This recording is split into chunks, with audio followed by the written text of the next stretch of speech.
ओम शांति। बाबा good morning. आज अव्यक्त बाप दादा के 12 फरवरी 2023 के महावाक्य हैं। रिवाइज कोर्स 16 दिसंबर 1993 में बाबा ने ये मुरली चलाई थी और बाबा ने सार में कहा, सच्चे स्नेही बन एक बाप द्वारा सर्व संबंधों का साकार में अनुभव करो। सच्चे स्नेही बन एक बाप द्वारा सर्व संबंधों का साकार में अनुभव करो। इसका विस्तार सुनेंगे। आज विश्व स्नेही बाप दादा अपने अति स्नेही और सदा बाप के साथी व सहयोगी आत्माओं को देख रहे हैं। चारों ओर की सर्व ब्राह्मण आत्माएं स्नेही अवश्य हैं।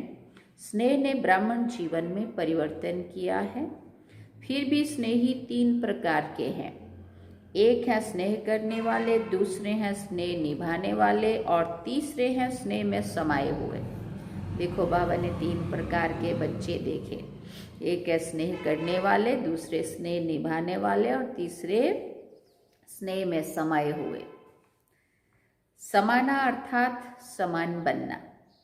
स्नेह करने वाले कभी स्नेह करते हैं, लेकिन करते करते कभी स्नेह टूट जाता है, कभी जुट जाता है। इसलिए समय प्रति समय स्नेह जोड़ने में पुरुषार्थ करना पड़ता है, क्योंकि बाप के साथ साथ और कहाँ भी स्नेह, चाहे व्यक्ति से, चाहे प्रकृति के साधनों से, कहाँ भी संकल्प मात्र भी स्नेह जुटा हुआ है तो बाप से स्नेह करने वालों की लिस्ट में आ जाते हैं।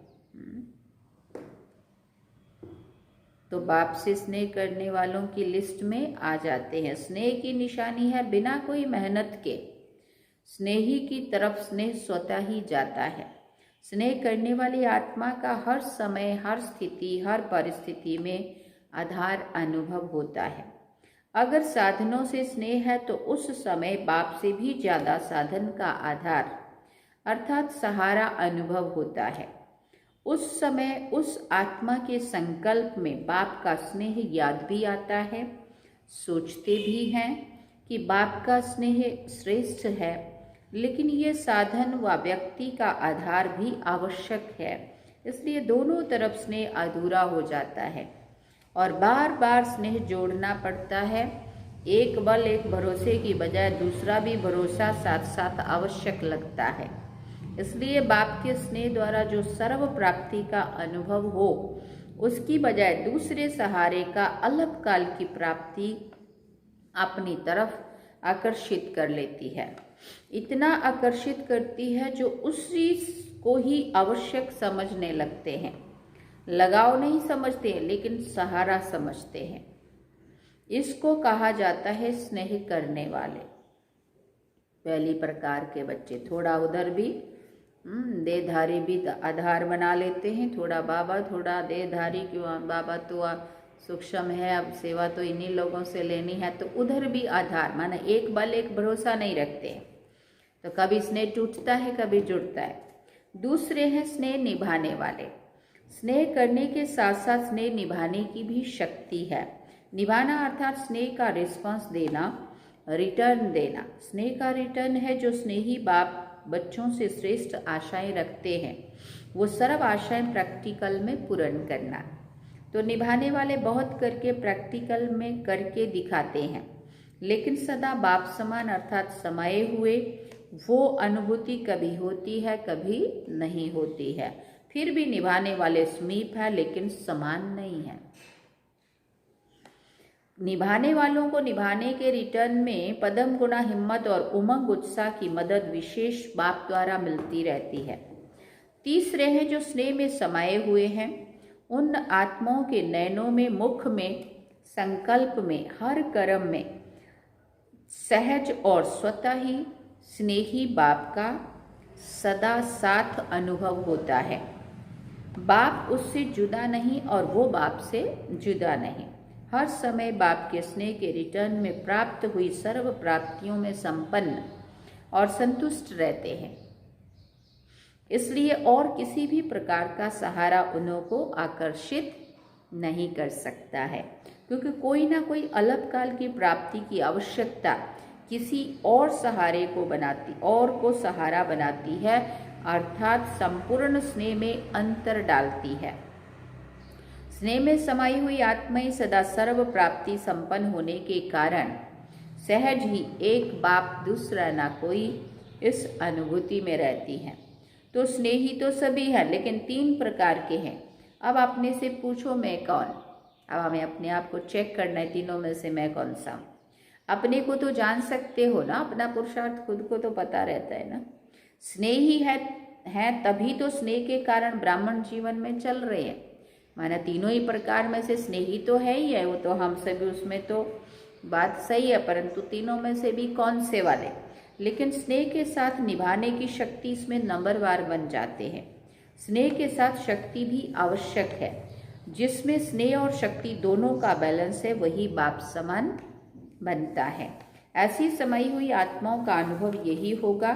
बाप के स्नेह से दूर होना यह मुश्किल है, समाना सहज है, दूर होना मुश्किल है, क्योंकि समाई हुई आत्माओं के लिए एक बाप ही संसार है। संसार में आकर्षित करने वाली 2 ही बातें हैं, एक व्यक्ति का संबंध और दूसरा भिन्न भिन्न वैभवों व साधनों द्वारा प्राप्ति होना। तो समाई हुई आत्मा के लिए सर्व संबंध के रस का अनुभव एक बाप द्वारा ही सदा होता है। सर्व प्राप्तियों का आधार एक बाप है, ना कि वैभव व साधन। वैभव का साधन रचना है और बाप रचता है। जिसका आधार रचता है उसको रचना द्वारा अलग काल के प्राप्ति का स्वप्न मात्र भी संकल्प नहीं हो सकता। बाप दादा को कभी कभी बच्चों की स्थिति को देखकर हंसी आती है, क्योंकि आश्चर्य तो कह नहीं सकते, फुल स्टॉप है। चलते चलते बीज को छोड़ टाल टालियों में आकर्षित हो जाते हैं।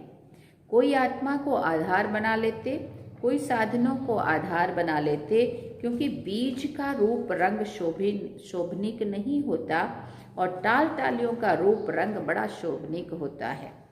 देहधारी के संबंध का आधार देह भान में सहज अनुभव होता है और बाप का आधार देह भान से परे होने में अनुभव होता है।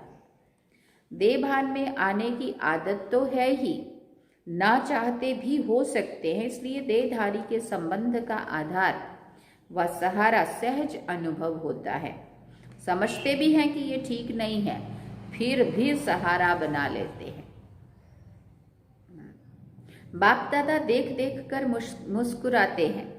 उस समय की स्थिति हंसाने वाली होती है।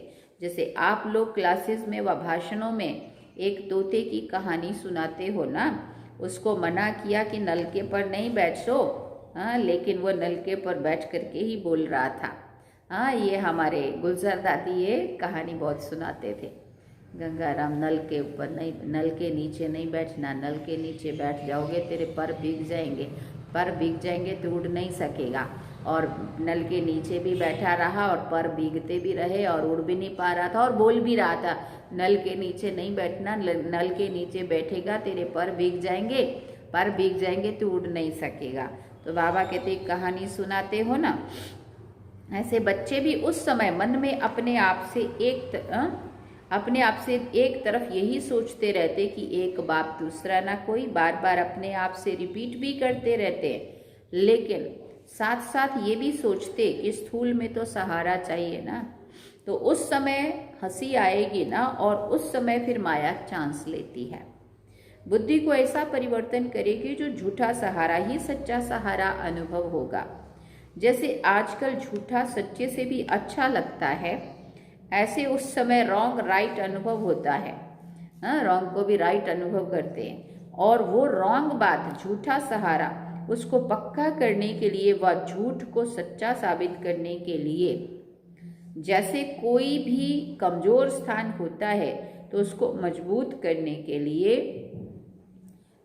पिलर लगाए जाते हैं ना, तो माया भी कमजोर संकल्प को मजबूत करने के लिए बहुत रॉयल पिलर्स लगाती है।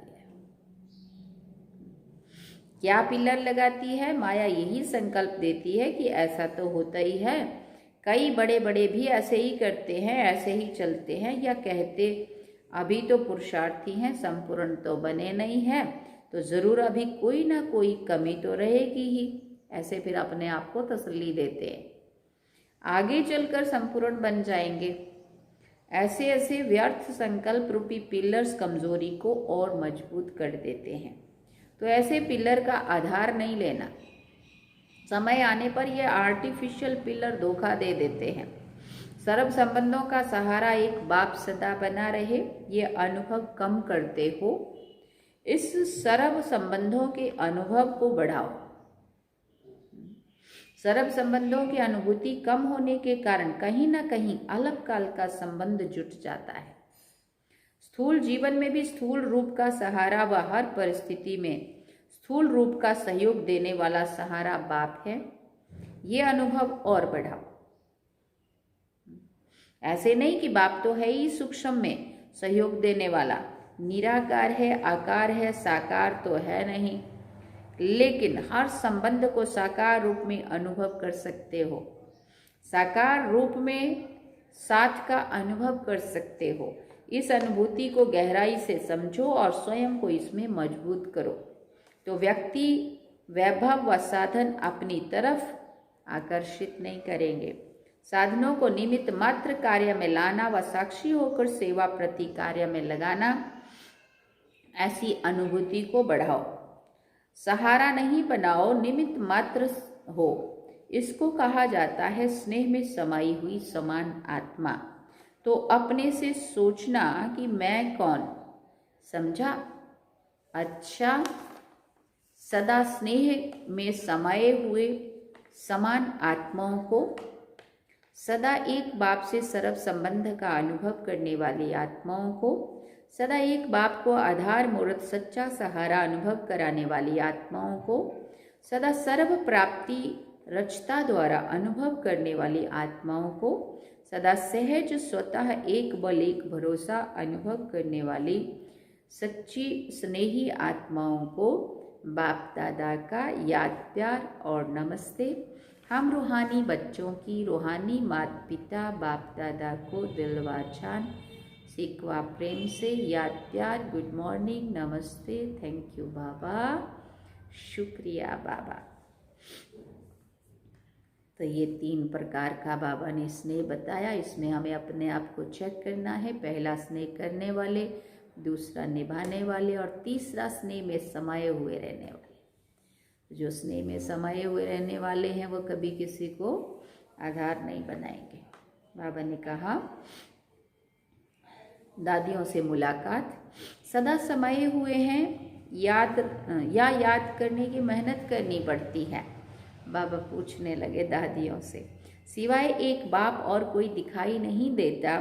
जब कहानियाँ सुनते हो तो हंसी आती है ना, कहानी जब तक चलती है तब तक समझ में नहीं आती है, और जब कहानी समाप्त होती है तो सोचते हैं ये क्या हुआ, मैं थी या और कोई था, ऐसे भी सोचते हैं।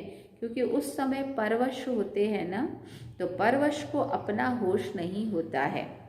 जब अपना होश आता है फिर आगे बढ़ने का जोश भी आता है। अच्छा, संगठन बढ़ता जा रहा है और बढ़ता ही रहेगा, और आप निमित्त आत्माएं ये सब खेल देखकर हर्षित होते रहते हो। सभी चल रहे हैं, कोई चल रहा है, कोई उड़ रहा है, और आप लोग क्या करते हो, उड़ते उड़ते साथ में औरों को भी उड़ा रहे हो। क्योंकि रहम दिल बाप के रहम दिल आत्माएं बन गए तो रहम आता है ना, घृणा नहीं आती लेकिन रहम आता है, और ये रहम ही दिल के प्यार का काम करता है। अच्छा जो भी चल रहा है अच्छे ते अच्छा चल रहा है, अथक बन सेवा कर रहे हैं ना, निमित्त आत्माओं के अथकपन को देख सब में उमंग आता है ना। अव्यक्त बाप दादा की पर्सनल मुलाकात, पहले दादियों से बाबा ने बात की, अभी अव्यक्त बाप दादा की पर्सनल मुलाकात। तो बाबा कहते साधारणता को समाप्त कर विशेषता के संस्कार नेचुरल और नेचर बनाओ। अपने को सदा संगम युग के रूहानी मौजों में रहने वाले अनुभव करते हो, पूछ रहे बाबा। मौजों में रहते हो व कभी मौज में कभी मूंझते भी हो, या सदा मौज में रहते हो? क्या हाल चाल है? कभी कोई ऐसी परिस्थिति आ जाए व ऐसी कोई परीक्षा आ जाए तो मूंझते हो? पूछ रहे बाबा। तो किसी ने कहा बाबा थोड़े टाइम के लिए, और उस थोड़े टाइम में अगर आपको काल आ जाए तो फिर क्या होगा? अकाल मृत्यु का तो समय है ना, तो थोड़ा समय भी अगर मौज की बजाय मूंझते हैं और उस समय अंतिम घड़ी हो जाए तो अंतमति सो गति क्या होगी? इसलिए सुनते रहते हो ना सदा एवर रेडी। एवर रेडी का मतलब क्या है? क्या हर घड़ी ऐसे एवर रेडी हो? ऐसे कोई भी समस्या संपूर्ण बनने में विघ्न रूप नहीं बने। अंत अच्छी तो भविष्य आदि भी अच्छा होता है। तो एवर रेडी का पाठ इसलिए पढ़ाया जा रहा है। ऐसे नहीं सोचो कि थोड़ा समय होता है, लेकिन थोड़ा समय भी 1 सेकंड भी धोखा दे सकता है। वैसे सोचते हैं ज़्यादा टाइम नहीं मिलता, ऐसा 2-4 मिनट चलता है, लेकिन 1 सेकंड भी धोखा देने वाला हो सकता है। तो मिनट की तो बात ही नहीं सोचो, क्योंकि सबसे वैल्यूबल आत्माएं हो, अमूल्य हो। अमूल्य आत्माओं का कोई दुनिया वालों से मूल्य नहीं कर सकते। फिर बाबा ने कहा दुनिया वाले तो आपको साधारण समझेंगे, लेकिन आप साधारण नहीं हो, विशेष आत्माएं हो। विशेष आत्माओं का अर्थ ही है जो भी कर्म करे, जो भी संकल्प करे, जो भी बोल बोले, वो हर बोल और हर संकल्प विशेष है, साधारण नहीं है। समय भी साधारण रीति से नहीं जाए, हर सेकंड और हर संकल्प विशेष हो। इसको कहा जाता है विशेष आत्मा। तो विशेष करते करते साधारण नहीं हो जाए, ये चेक करो। कई ऐसा सोचते हैं कि कोई गलती नहीं की, कोई पाप कर्म नहीं किया, कोई वाणी से भी ऐसा उल्टा सुल्टा शब्द नहीं बोला, लेकिन भविष्य और वर्तमान श्रेष्ठ बनाया। ये बात ठीक है कि हमने कुछ भी ऐसा ना बोल से, ना कर्म से, ना ऐसा वाणी से कुछ नहीं किया, कोई पाप कर्म नहीं किया, लेकिन भविष्य और वर्तमान श्रेष्ठ बनाया। ये पूछ रहे बाबा। बुरा नहीं किया, लेकिन अच्छा किया। सिर्फ ये चेक नहीं करना कि बुरा नहीं किया, लेकिन बुरे की जगह पर अच्छे से अच्छा किया व साधारण हो गया। तो ऐसे साधारणता नहीं हो, श्रेष्ठता हो। नुकसान नहीं हुआ, लेकिन जमा हुआ। नुकसान नहीं हुआ, वो तो बहुत अच्छा किया, लेकिन फायदा भी क्या हुआ, जमा भी क्या हुआ, वो चेक करना है। क्योंकि जमा का समय तो अभी है ना, अभी का जमा किया हुआ भविष्य अनेक जन्म खाते रहेंगे। तो जितना जमा होगा उतना ही खाएंगे ना। अगर जमा कम किया तो कम खाना पड़ेगा, अर्थात प्रारब्ध कम होगी। लेकिन लक्ष्य है श्रेष्ठ प्रारब्ध पाने का, या साधारण भी हो जाए कोई हर्जा नहीं है। पूछ रहे बाबा। स्वर्ग में तो आ ही जाएंगे, दुख तो नहीं होगा, साधारण बने तो भी क्या हर्जा है? बाबा पूछ रहे हर्जा है या चलेगा, कुछ भी बन जाए। तो चेक करो कि हर सेकंड हर संकल्प विशेष हो। जैसे आधा कल्प के देह भान का अभ्यास नेचुरली ना चाहते हुए भी चलता रहता है ना। देह अभिमान में आना नेचुरल हो गया है ना। ऐसे देही अभिमानी अवस्था नेचुरल और नेचर हो जाए तो जो नेचर होती है वो स्वतः ही अपना काम करती है। सोचना नहीं पड़ता है, बनाना नहीं पड़ता, करना नहीं पड़ता है, लेकिन स्वतः हो ही जाता है। तो ऐसी विशेषता के संस्कार नेचर बन जाएं और हर एक के दिल से निकले। ऐसे नहीं कि मेरी नेचर ये है, मेरी नेचर ये नहीं है। हर एक के मुख से, मन से यही निकले कि मेरी नेचर है ही विशेष आत्मा के विशेषता की। तो ऐसे है या मेहनत करनी पड़ती है? फिर पूछा बाबा ने। जो नेचर होती है ना, उसमें मेहनत नहीं करनी पड़ती। किसी की नेचर रमणीक है तो स्वतः ही रमणीकता चलती रहती है ना, उसको पता भी नहीं पड़ेगा कि मैंने क्या किया। कोई कहेगा तो भी कहेंगे मैं क्या करूं, मेरी नेचर है। तो विशेषता की भी तो ऐसी नेचर हो जाए ना।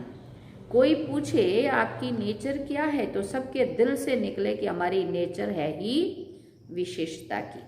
साधारण कर्म की समाप्ति हो गई क्योंकि मर जीवा हो गए ना, तो साधारणता से मर गए, विशेषता में जी रहे हैं, माना नया जन्म हो गया। तो साधारणता पास्ट जन्म की नेचर है, अभी की नहीं, क्योंकि नया जन्म ले लिया तो नए जन्म की नेचर विशेषता है, ऐसा अनुभव हो। तो अभी क्या करेंगे? साधारणता की समाप्ति। संकल्प में भी साधारणता नहीं। माताएं मौज में रहती हो, फिर पूछ रहे बाबा कितना भी कोई मुझाने की कोशिश करे लेकिन आप मौज में रहो। मुझाने वाला मूंझ जाए, जो मुझाने वाला है वो खुद मूंझ जाए, लेकिन आप नहीं मूंझो, क्योंकि अज्ञानियों का काम है मुझाना और आप ज्ञानियों का काम है मौज में रहना।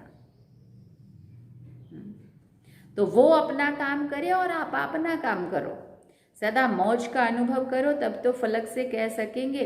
होंगे तब ही तो कह सकेंगे ना, मौज में होंगे तब तो कह सकेंगे ना मौज में है। जो होगा ही तभी तो जो होगा ही नहीं वो कह भी नहीं सकता। चैलेंज कर सकते हो कि हम मूंझने वाले नहीं हैं, क्योंकि विशेष आत्माएं हैं। तो क्या याद रखेंगे? मौज में रहने वाली विशेष आत्मा है। ऐसी हिम्मत वाले हो ना, हिम्मत वालों को मदद स्वतः ही मिलती है। अच्छा, वरदान में बाबा ने कहा, सहज विधि द्वारा विधाता को अपना बनाने वाले सर्व भाग्य के खजानों से भरपूर भव। सहज विधि द्वारा विधाता को अपना बनाने वाले सर्व भाग्य के खजानों से भरपूर भव। भाग्य विधाता को अपना बनाने की विधि है बाप और दादा दोनों के साथ संबंध। कई बच्चे कहते हैं हमारा तो डायरेक्ट निराकार से कनेक्शन है, साकार ने भी तो निराकार को पाया, हम भी तो उनसे सब कुछ पा लेंगे। लेकिन यह खंडित चाबी है, सिवाय ब्रह्मा कुमार कुमारी बनने के भाग्य नहीं बन सकता। साकार के बिना सर्व भाग्य के भंडारे का मालिक नहीं बन सकते, क्योंकि भाग्य विधाता भाग्य बांटते ही हैं ब्रह्मा द्वारा। अब हम उसको ही कट ऑफ कर देंगे, उससे क्या लेना, उसने भी तो उससे लिया, हम भी सीधा ही लेंगे। लेकिन उसने कहा मैं तो इनके द्वारा ही देता हूँ, है ना। तो विधि को जानकर सर्व भाग्य के खजानों से भरपूर बनो। स्लोगन में बाबा ने कहा, स्वयं से सेवा से सर्व से संतुष्टता का सर्टिफिकेट लो, तब सिद्धि स्वरूप बनेंगे। स्वयं से सेवा से सर्व से संतुष्टता का सर्टिफिकेट लो, तब सिद्धि स्वरूप बनेंगे। अच्छा, ओम शांति। ये थे बाबा के आज के अव्यक्त बाप दादा के महावाक्य। बाबा ने सार में कहा, सच्चे स्नेही बन एक बाप द्वारा सर्व संबंधों का साकार में अनुभव करो। जी बाबा, थैंक यू बाबा। अभी हम बाबा को याद करेंगे। आज 12 तारीख है और आज हमने संतों का सम्मान रखा है। आज पूरे गुजरात में महाशिवरात्रि महोत्सव का शुभारंभ, शिवरात्रि सप्ताह। आज से सभी ने अलग अलग प्रोग्राम रखे हुए हैं। हमने भी आज यहाँ पे भजन मंडल और संतों का सम्मान रखा है आज शाम। तो ऐसे आज से शुरू होंगे सारे प्रोग्राम। फिर चलिए बाबा की याद में। ओम शांति।